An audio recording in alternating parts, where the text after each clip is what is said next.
Baghdad میں ایک تاجر رہتا تھا اور وہ بہت بڑی تجارت کیا کرتا تھا۔ ہوا کچھ یوں کہ حالات نے اچانک سے پلٹا کھایا اور اس تاجر کا کاروبار کولیپس ہو گیا۔ اس قدر پریشانی ہوئی کہ وہ تاجر پائی پائی کا محتاج ہو گیا۔ ایک طرف تو کاروبار کولیپس، دوسری طرف اب قرض خواہوں نے قرض لوٹانے کا تقاضا بھی شروع کر دیا کہ ایک بار جب وہ اپنے گھر سے نکلا تو اسے ایک قرض دینے والے نے پکڑ لیا اور کہا کہ تجھے جو رقم دی تھی وہ ٹائم پورا ہو گیا، تو میرا قرض لوٹا دے۔ اس نے بڑی منت سماجت کی کہ جناب کچھ وقت دے دے تاکہ میں کچھ ارینجمنٹ کر لوں۔ اس نے کہا نہیں، آپ مجھے اپنا قرض واپس لوٹاؤ ورنہ آپ کو میں پکڑ کر عدالت لے جاؤں گا، قاضی کے پاس لے جاؤں گا۔ اس نے کہا کہ جیسے تیری مرضی، اگر تو لے جانا چاہتا ہے تو میں تیرے ساتھ عدالت چلنے کے لیے تیار ہوں۔ قاضی کی عدالت میں جناب مقدمہ پیش کیا گیا۔ قاضی نے قرض دار سے پوچھا کہ جی جناب قرض لیا ہے؟ اس نے بالکل اقرار کر دیا کہ بالکل لیا ہے، تو واپس لوٹاؤ۔ اس نے کہا میرے پاس نہیں ہے، مجھے کچھ مہلت دے دو۔ قاضی نے دینے والے سے کہا کہ جناب کچھ مہلت دے دو۔ اس نے کہا کہ نہیں، پہلے ہی اس کو ایک دو بار مہلت دے چکا ہوں لیکن یہ اپنا قرض نہیں لوٹا پایا، لہٰذا یا تو مجھے اپنی اماؤنٹ چاہیے یا پھر مجھے کوئی گارنٹر چاہیے۔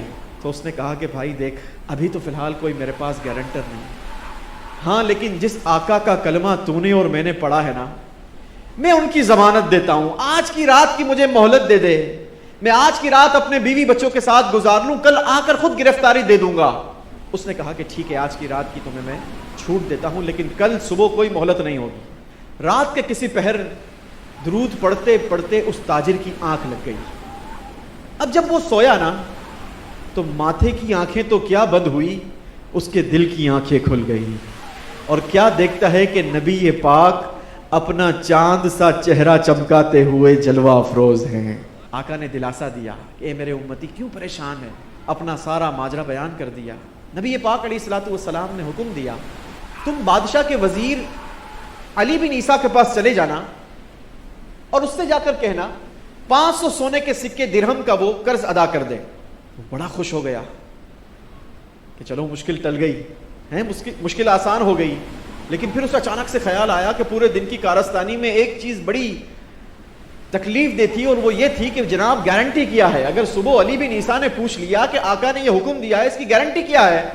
نبی پاک علیہ الصلوۃ والسلام نے ارشاد فرمایا علی بن عیسیٰ سے کہنا کہ تم روزانہ مجھ پر 1000 مرتبہ درود پڑھتے ہو، اور یہ عمل صرف تم جانتے ہو، تمہارا رب جانتا ہے، اور رب کے بتائے سے رب کا حبیب جانتا ہے۔ سنو سنو، کل رات جب تم نے درود پڑھا تھا تو کوانٹٹی کے لحاظ سے کچھ ڈسٹرب ہو گئے تھے، کنفیوز ہو گئے تھے، تم شش و پنج کا شکار تھے کہ آیا میرا 1000 کا فگر پورا ہوا یا نہیں۔ سنو، علی بن عیسیٰ سے کہنا کہ آقا نے ارشاد فرمایا ہے تمہارا 1000 کا عدد پورا ہو گیا تھا۔ گارنٹی بھی دی اور کیسی غیب کی خبر دی، اور بڑی بے چینی کے ساتھ، وہ بے قراری کے ساتھ صبح کا انتظار کرنے لگا۔ جیسے ہی فجر ہوئی، نماز فجر کے پاس دوڑتے ہوئے وہ پہنچ گیا علی بن عیسیٰ کے دروازے پر۔ جا کر وہاں کے خادموں سے کہا کہ علی بن عیسیٰ سے کہو کہ بڑا پیغام لے کر حاضر ہوا ہوں۔ علی بن عیسیٰ نے بڑے وارم ویلکم کیا، اپنے گھر کے اچھی جگہ پر بٹھایا، گویا ڈرائنگ روم میں بٹھایا، اور اس سے پوچھا کہ بتاؤ کیا معاملہ ہے۔ کہنے لگا کہ رات نبی پاک علیہ الصلوۃ والسلام میرے خواب میں تشریف لائے تھے، میں وقت کا مارا ہوں اور مصیبت میں آن پڑا ہوں، تکلیف ہو گئی ہے، کاروبار کولیپس ہو گیا ہے، 500 درہم کا قرض ہے اور قرض دار نے جینا حرام کر دیا ہے، اس طریقے سے پورا معاملہ ہے۔ نبی پاک علیہ الصلوۃ والسلام نے ارشاد فرمایا ہے کہ آپ میرا وہ 500 درہم کا قرض ادا کر دو۔ نبی عیسیٰ وزیر تھا، اس نے کہا کہ کوئی گارنٹی بھی ہے کہ آقا خواب میں تشریف لائے تھے؟ اب وہ تاجر سینہ چوڑا کر کے بولنے لگا ہاں ہاں، صرف خواب لے کر نہیں آیا بلکہ گارنٹی بھی ساتھ لایا ہوں۔ سنو سنو اے علی بن عیسیٰ، تم روزانہ نبی پاک علیہ الصلوۃ والسلام پر 1000 بار درود پڑھتے ہو، اور یہ عمل صرف تم جانتے ہو، تمہارا رب جانتا ہے، اور رب کے بتائے سے اس کا حبیب جانتا ہے۔ اور ایک اور بات سنو، صرف یہی گارنٹی نہیں بلکہ اور ایک مزید گارنٹی لے لو، اور پختہ گارنٹی لے لو۔ کل رات جب تم نے 1000 مرتبہ درود پڑھا تھا تو کنفیوز ہو گئے تھے کہ 1000 1000 پورا ہوا یا نہیں؟ سنو آقا نے فرمایا ہے 1000 پورا ہو گیا تھا۔ اللہ اکبر، یہ سننا تھا۔